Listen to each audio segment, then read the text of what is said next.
By mid-1943, the war in the Pacific had started so disastrously for the United States. However, it now seemed locked in a fragile, uneasy stalemate. But the scales of wartime fortune were finally ready to tip decisively in the Americans' favor. This war had truly become a massive clash of industrial giants. Unsurprisingly, the technological edge of the aircraft and equipment played a deciding role in who would come out on top. In 1942, the U.S. Navy endured some of its darkest days. The fact that they managed to hold the line and survive is a huge credit to its naval aviators. That includes the pilots who took to the skies in Grumman's F8F Wildcat. This rugged, seemingly simple little fighter claimed the honor. It scored the first truly decisive victories against the formidable aviators of the Imperial Japanese Navy. To secure absolute air superiority over the vast Pacific, Grumman's designers created a completely new fighter. This was the F6F Hellcat. This aircraft only resembled its predecessor on the outside. Under the skin, it was a classic, robust American airframe. It was a heavy fighter, packed with the latest equipment. It weighed in at nearly 13,000 pounds fully loaded. It boasted a massive 2,000 horsepower radial engine, heavy armament, and a huge fuel capacity for long-range missions. From then on, the Navy's hopes were pinned squarely on the Hellcat. It would eventually become the deadliest adversary for Japanese carrier aircraft. But all of that was still to come. For now, it was the bitter fighting of 1943. Nobody knew what tomorrow would bring, or when this grueling war would finally end. Of course, Grumman firmly believed in their creation, but they also understood the harsh reality. If the war dragged on for years, even this fantastic aircraft would eventually need a worthy replacement. The Navy brass shared this line of thinking, so in the summer of 1943, they officially announced a competition. The goal was to design a conceptually new carrier-based fighter. Frankly, a real competition never even materialized. The rivals simply could not match Grumman's carrier aviation experience on an even playing field. For instance, Curtiss' entry was the XF-14C-1. It turned out to be severely lacking in both maneuverability and climb rate. And because of its massive size, Boeing's giant XF-8B-1 was hard to even classify as a true fighter. In the end, Grumman emerged as the undisputed winner. They did not just offer the Navy another airframe. They created an entirely new concept for carrier-based fighter aviation. This perfectly fit the demands of the time. Under this unconventional doctrine, the new fighter was actually meant for a somewhat secondary role. The main striking force was intended to be the heavy, twin-engine F-7F Tigercat fighter bomber. This had been designed to operate from the large fleet carriers. The new compact fighter, on the other hand, was meant to fly off smaller escort carriers. Its main job was fleet defense and securing local air superiority directly over the task force. This mission profile dictated the overall design of the new aircraft. It required the most compact airframe possible and an incredibly powerful engine. It also featured a bubble canopy with excellent visibility for the pilot and a weapons loadout tailored exclusively for intense dogfighting. The engineers knew that the future Interceptor's primary opponents were the Japanese fighters. They were not known for breaking speed records, but they possessed absolutely phenomenal maneuverability. This drove a key design choice. They selected a high-lift airfoil for the wing. This inherently limited the aircraft's top speed to around 435 miles per hour. However, it guaranteed exceptional maneuverability. Just as importantly for carrier-based operations, it kept the approach speed manageable and safe for the pilots. Interestingly, the core design requirements for this aircraft were laid out by the head of the company himself, Leroy Grumman. The actual engineering work was led by Chief Engineer William T. Schwendler. He already had a proven track record from his work on the legendary Wildcat and Hellcat fighters. After a thorough review of the blueprints in late November 1943, the United States Navy signed an official contract with Grumman. This contract was to build the first two prototypes, designated the XF-8F-1. Soon after, inside the experimental shop at the Bethpage plant, the sleek outlines of an entirely new combat aircraft started taking physical shape. This airplane undeniably had a unique, rugged beauty. This look was highlighted by its short wings and a stout, barrel-shaped fuselage topped with a bubble canopy. The primary material used to build the airframe was a cutting-edge 302W aluminum alloy. This material gave it a perfectly flush skin. The semi-monocoque fuselage offered solid pilot protection. Heavy armor shielded the cockpit, the engine, and critical oil system components.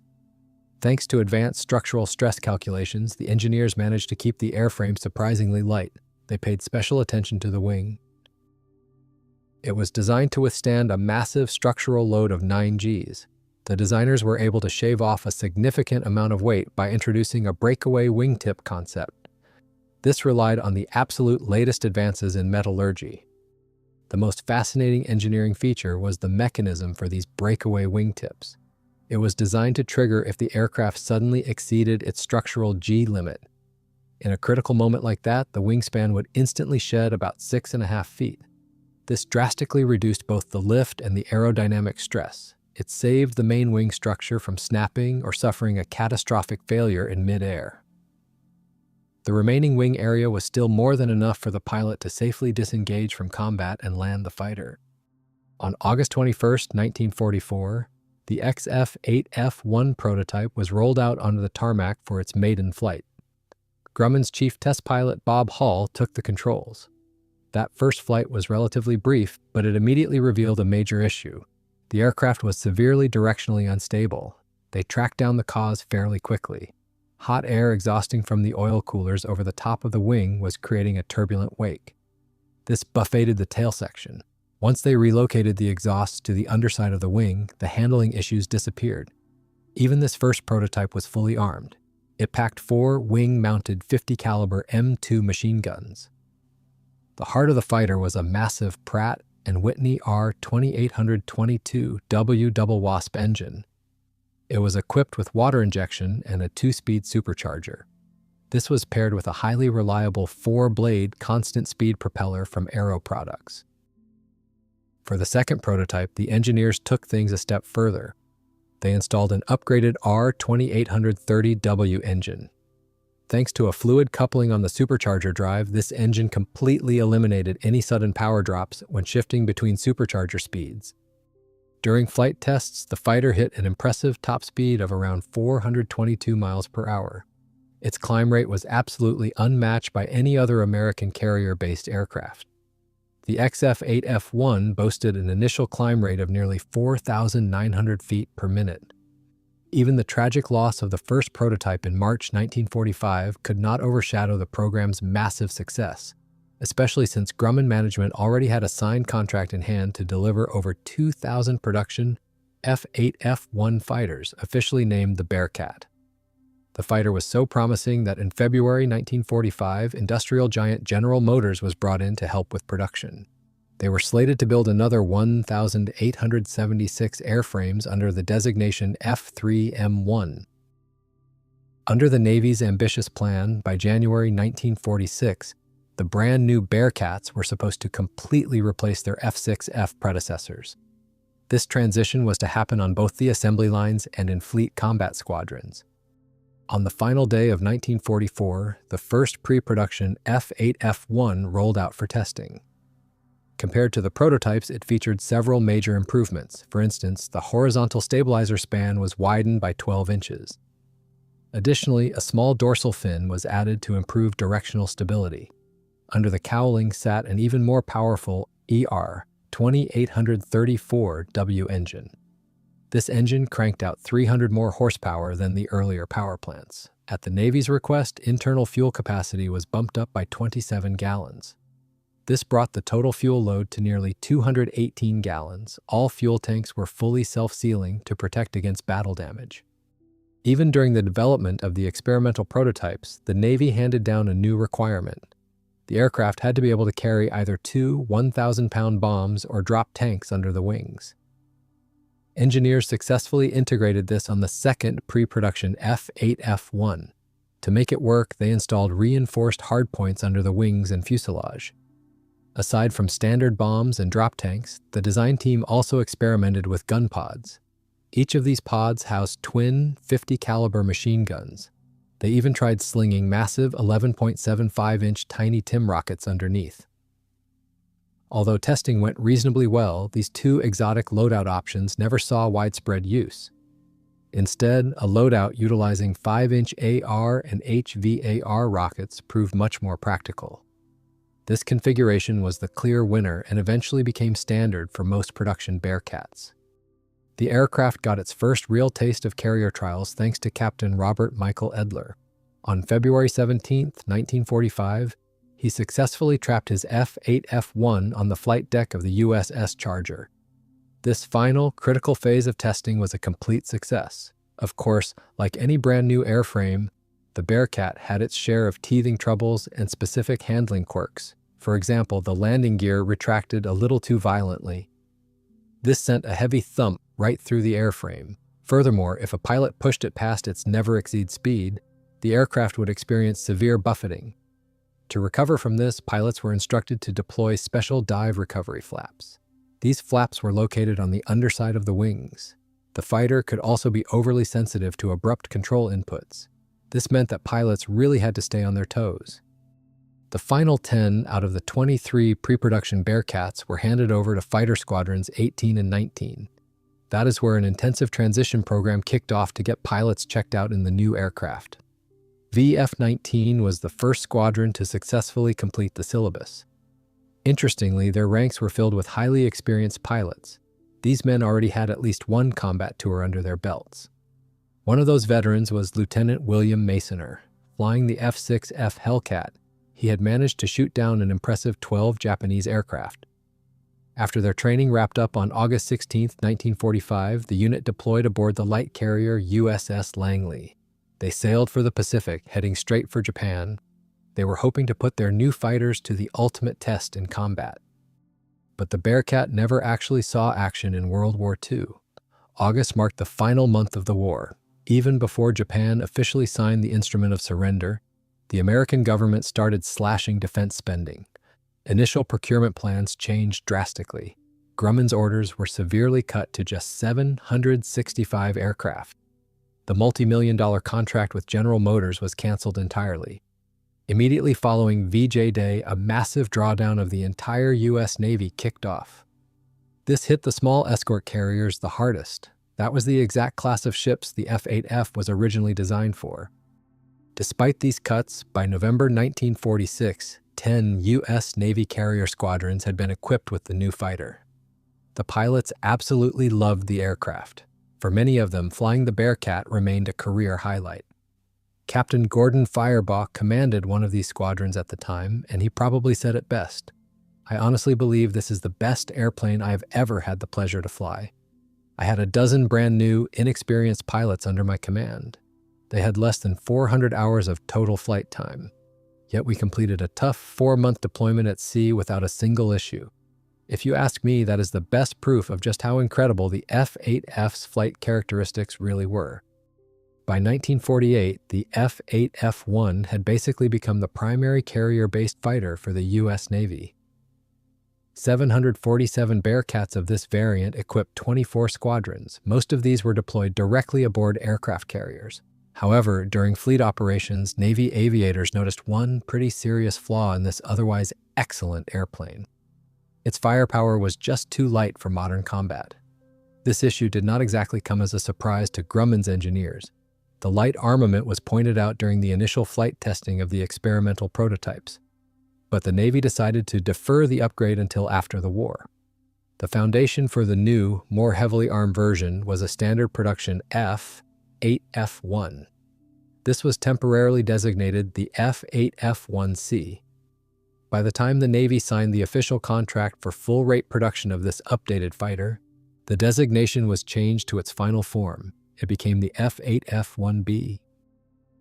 In the spring of 1946, the first production aircraft of this variant rolled off the line. Instead of 50 caliber machine guns, they were armed with 4 powerful 20mm cannons.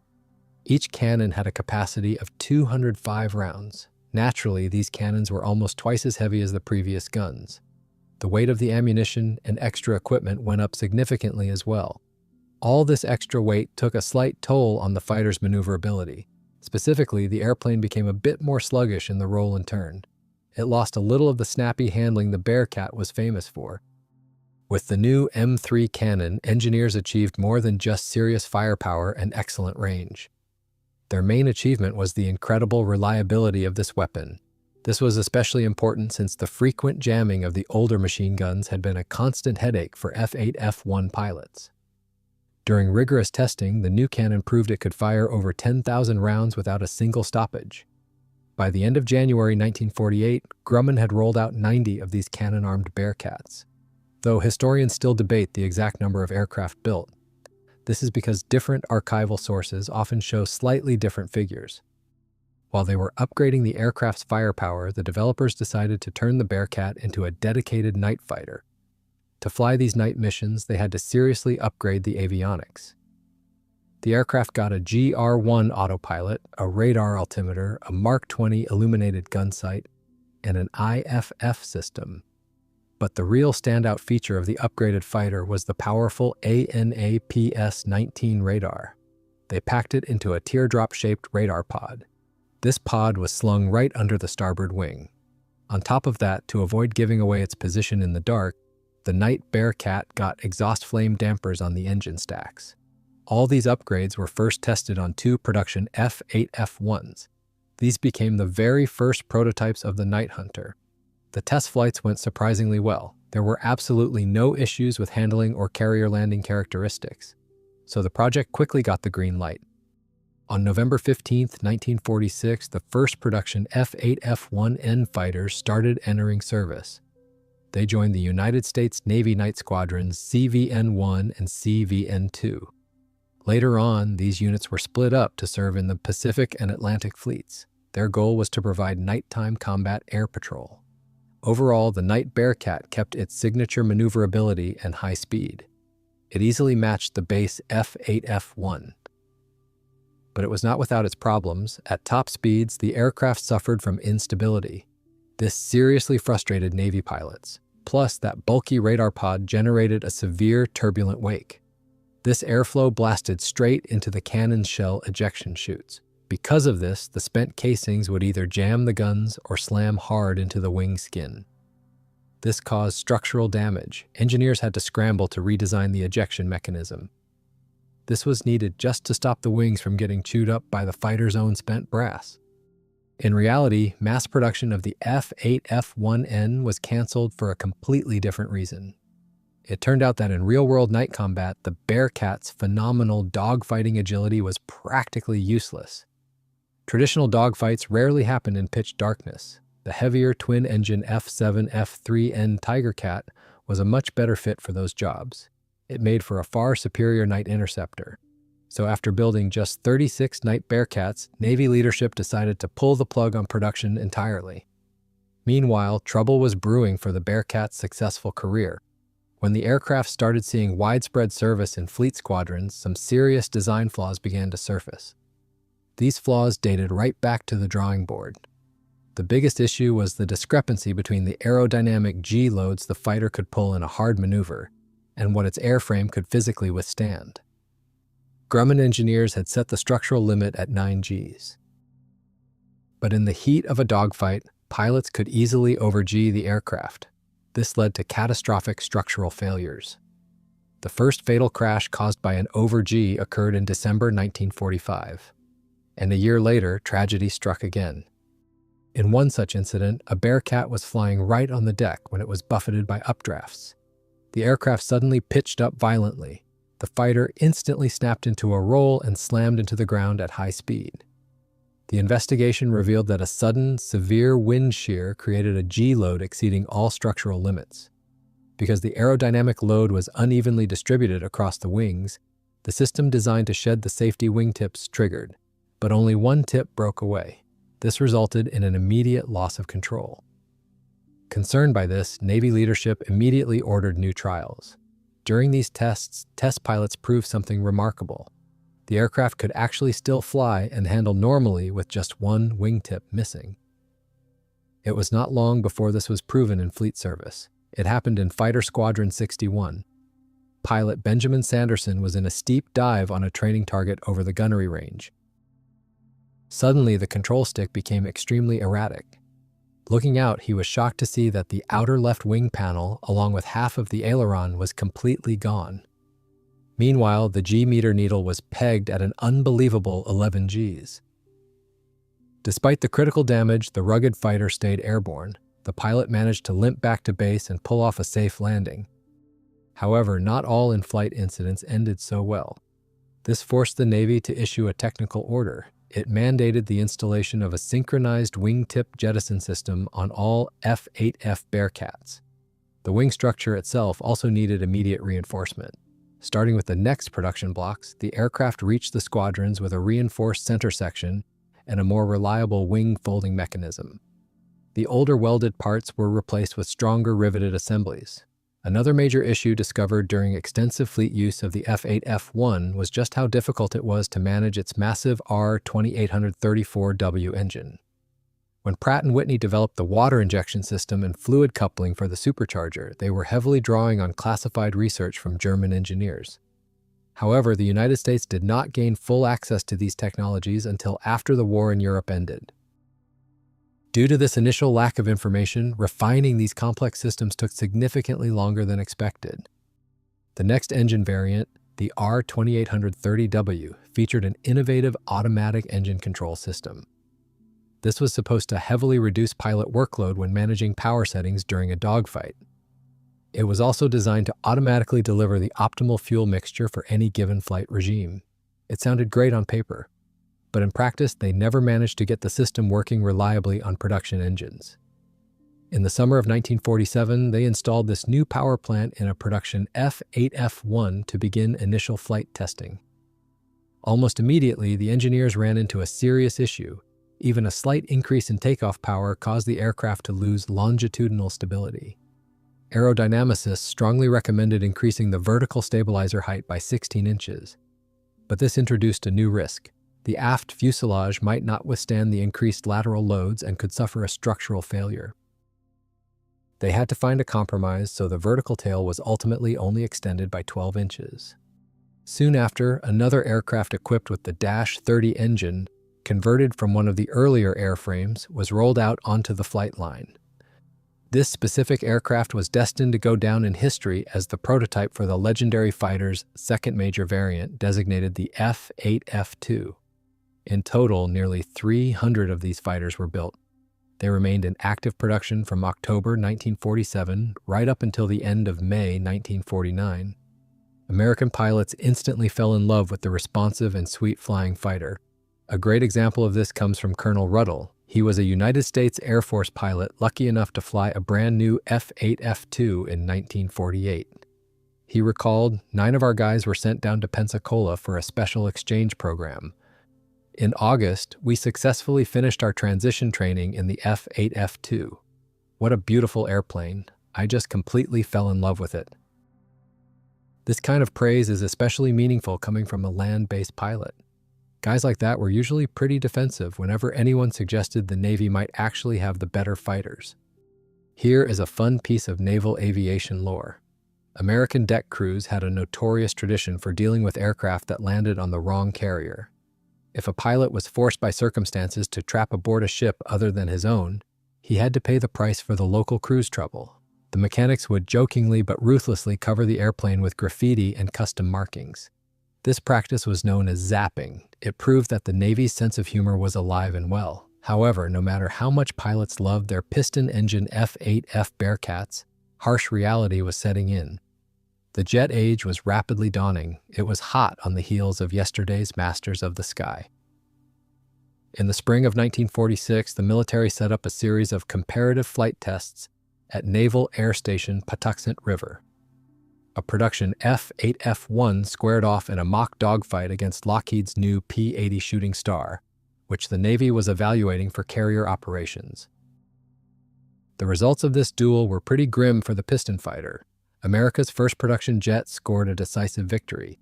It easily outperformed the Bearcat even in tight turns. And the P-80's massive top-speed advantage went without saying. In the late 1940s, purpose-built carrier jets began to appear, like the McDonnell FH-1 Phantom and the North American FJ-1 Fury.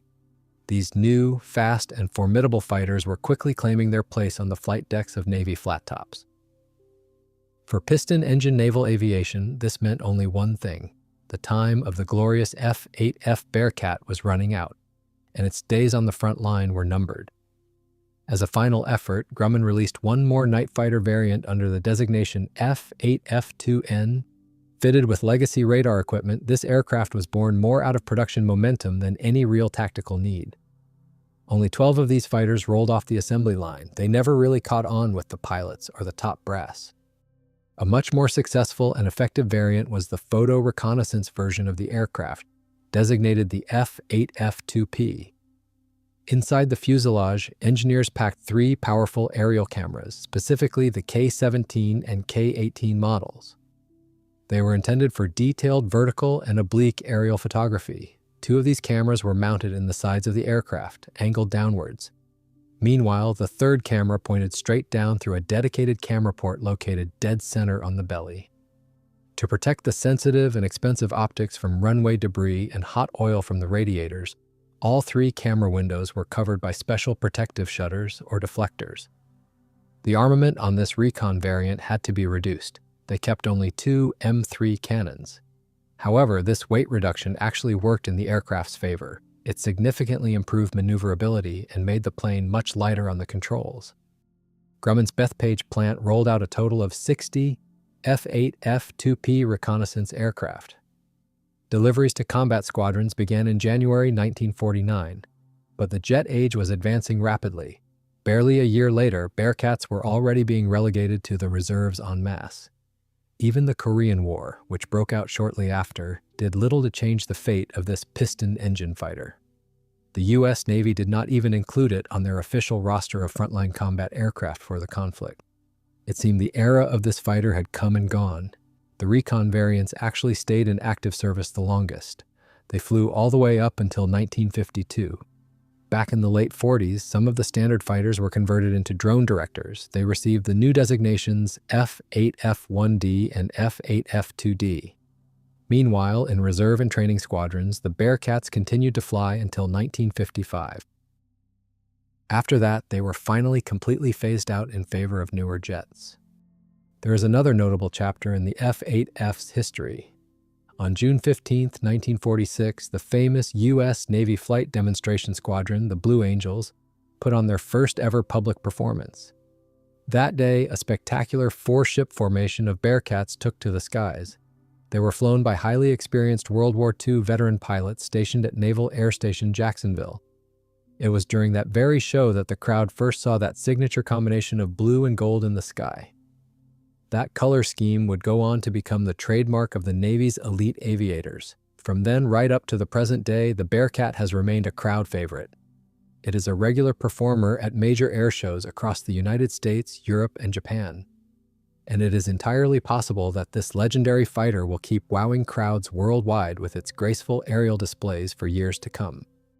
During its time with the fleet, the Bearcat never really played a key role in the major global conflicts of its era. Essentially, it proved to be a highly capable, but ultimately peacetime fighter. Still, it did eventually see some real action. When it comes to the actual combat deployment of Bearcats during the Korean War, the opinions of respected British and American aviation historians are somewhat split.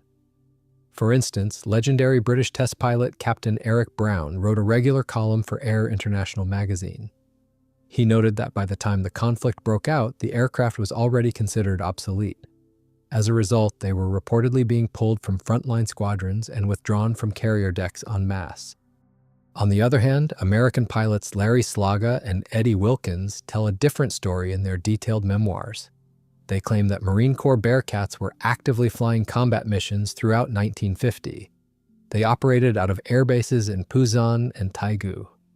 According to them, these were F8F2 models that had been specially adapted for night operations. Those same pilots recall that one of the combat squadrons equipped with these fighters successfully operated directly from the deck of the aircraft carrier USS Oriskany. But the most convincing demonstration of this aircraft's combat capabilities came during the war in French Indochina in modern-day Vietnam. There, the airplane unexpectedly excelled in a completely uncharacteristic role. It acted as a highly effective strike fighter, providing close air support for ground troops fighting guerrillas. In 1951, the conflict in the French colony escalated. The local communist forces fighting the French quickly shifted their tactics from covert guerrilla sabotage to conventional open warfare. The United States government stepped in with significant military aid, including heavy military hardware. Among the aircraft supplied at the time were the F8F1 and F8F1B fighter variants. Before deploying to the theater, these airplanes went through a series of minor but critical modifications. Their fuel systems and communication connectors were completely reworked to meet French specifications. The bomb racks were adapted to carry French munitions. Additionally, ground crews retrofitted some of the fighters with SCR-300 radios. These were state-of-the-art at the time. This ensured reliable communication in the incredibly harsh conditions of the tropical jungle. The first French unit to receive the Bearcat was a fighter group, but those pilots were soon rotated back to France and the aircraft were transferred to local ground attack squadrons. Just to give you an idea of the operational tempo, by the end of 1951 alone, these aircraft had flown over 1,000 combat sorties. That fall, F-8F fighters started arriving en masse to other fighter and attack units. In 1952, a few more air groups added various Bearcat variants to their flight lines. On top of that, military command recognized the aircraft's potential. They established a dedicated group for aerial photo reconnaissance. The primary and most dangerous mission for the Bearcats became flying continuous ground attack strikes against the rebels' fortified positions and hidden bases. To eliminate the enemy, pilots relied heavily on general-purpose bombs, unguided rockets, and napalm. One of the aircraft's most valuable assets proved to be its ability to operate out of short, completely unimproved dirt airstrips. This allowed the military to disperse its air power and push it right up to the front lines. Operating from these forward bases helped partially offset the fighters' relatively short combat radius when fully loaded with heavy ordnance. Another major role for the aircraft was the photo reconnaissance mission we mentioned earlier. Interestingly, ground crews rigged up an improvised camera pod on the airplane's centerline hardpoint. They used a standard external drop tank as the housing. 2 squadrons specially equipped with these recon pods were permanently based at Bach Mai Airfield. Meanwhile, 6 other units were stationed at air bases around Hanoi.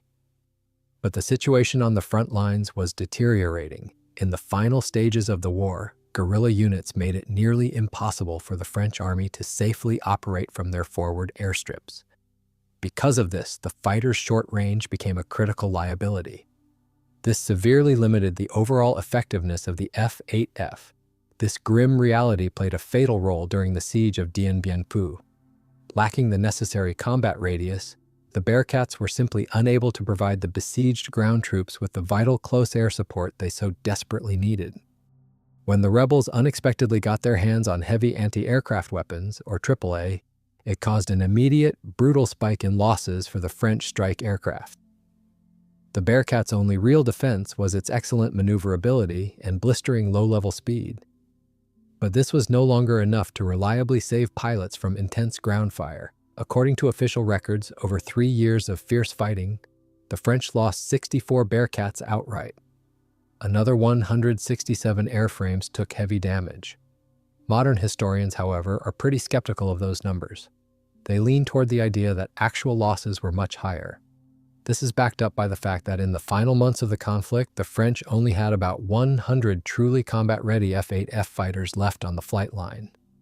And once the fighting finally ended, there were only 25 fully operational aircraft left on the books. On paper, they were supposed to be shipped back to the United States, but in reality, after the 1954 ceasefire, all the surviving Bearcats were simply handed over to the newly formed South Vietnamese Air Force. Interestingly enough, a handful of these fighters actually managed to survive right up to the start of direct American involvement in the war. To keep them in the air at all, mechanics had to heavily cannibalize parts. They stripped what they needed from grounded, unrepairable airframes. Down south, an ironic situation was unfolding. Former enemies from the French Air Force, now acting as instructors, began actively training South Vietnamese pilots to fly the Bearcat. These fighters quickly became the backbone of the young nation's very first aviation unit. Their first fighter squadron was officially stood up on June 1, 1956. However, a chronic shortage of spare parts and heavy wear and tear on the airframes caused constant problems. Because of this, by the time the large-scale Viet Cong uprising began, that first squadron did not have a single airworthy Bearcat left on the ramp. Despite this, in the early 60s, the military command proudly showed off an F8F-1 fighter to Western journalists. They claimed it had flown direct combat sorties against the Viet Cong. It even sported 5 small kill markings on the fuselage. The military, however, conveniently kept quiet about where those actually came from. Ultimately, the aging Vietnamese Bearcats did not survive to see the start of the full-scale American War in 1964, and that same initial South Vietnamese squadron began its new combat deployments. They were now flying the much more modern American AD-1 Skyraider attack aircraft. The final chapter in the combat record of this legendary aircraft is also permanently tied to the turbulent Indochina region. After the formation of newly independent states in the former French colonies, the threat of a major war once again hung ominously over the entire peninsula. North Vietnam's communist regime tried with all its might to export its revolution to neighboring countries. Meanwhile, the South and its allies made considerable efforts to establish what they considered a truly democratic system in the North. And in this complex, high-stakes geopolitical game, the United States was already stepping in with open and active support. Armed clashes between Thai border guards and the troops of the Democratic Republic of Vietnam became the official pretext for the United States to start providing Thailand with active military aid. In 1951, after the arrival of American military advisors and the official launch of the support program, the Royal Thai Air Force received 50 BF-8F-1D fighters. These aircraft served faithfully in 3 aviation squadrons right up until 1963.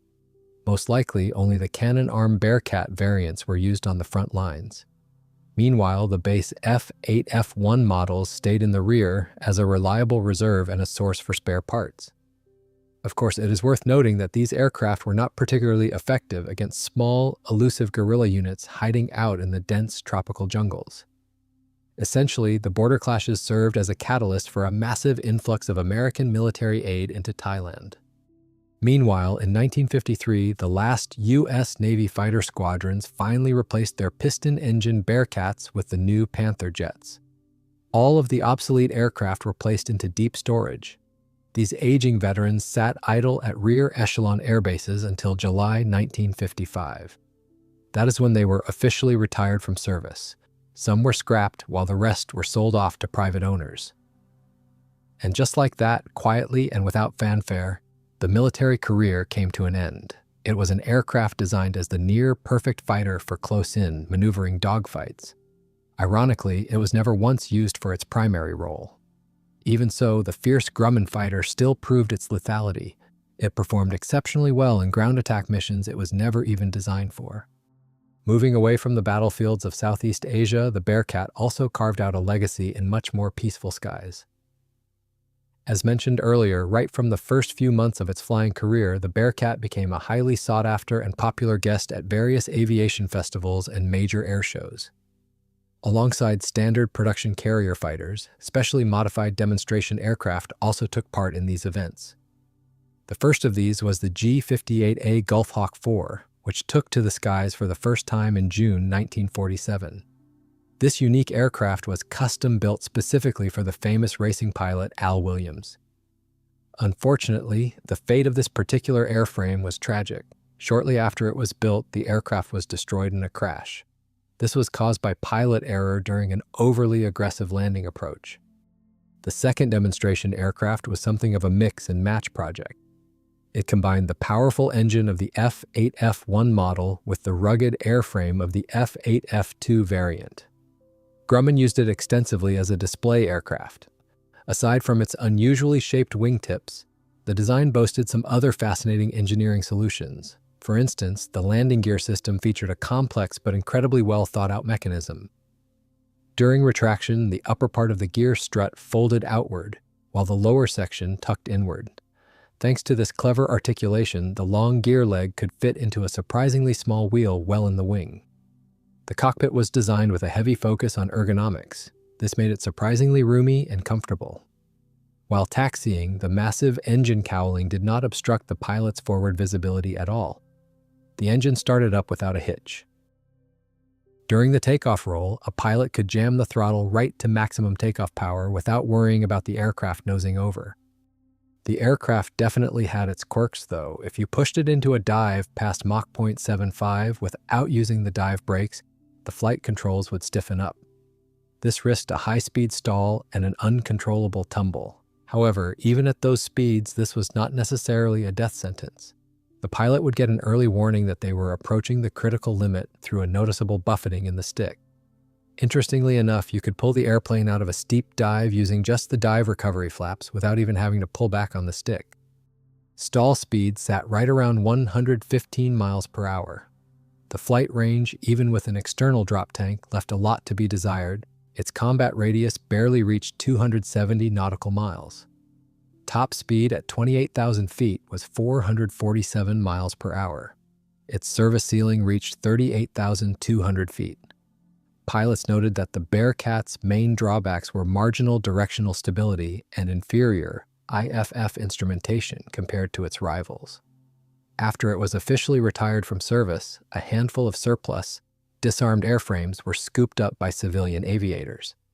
The new owners heavily modified these former fighters for air racing. These racing Bearcats underwent radical modifications. In many cases, they were even fitted with custom laminar flow wings to drastically reduce aerodynamic drag. All that effort absolutely paid off. Flying an F8F2 that had been radically modified and powered by a massive 3,800 horsepower R3350 radial engine, legendary pilot Lyle Shelton pushed the aircraft right down on the deck. He reached an unbelievable 528 miles per hour. This incredible record was set on August 21, 1989. It still stands today as the absolute speed record for piston-engine aircraft.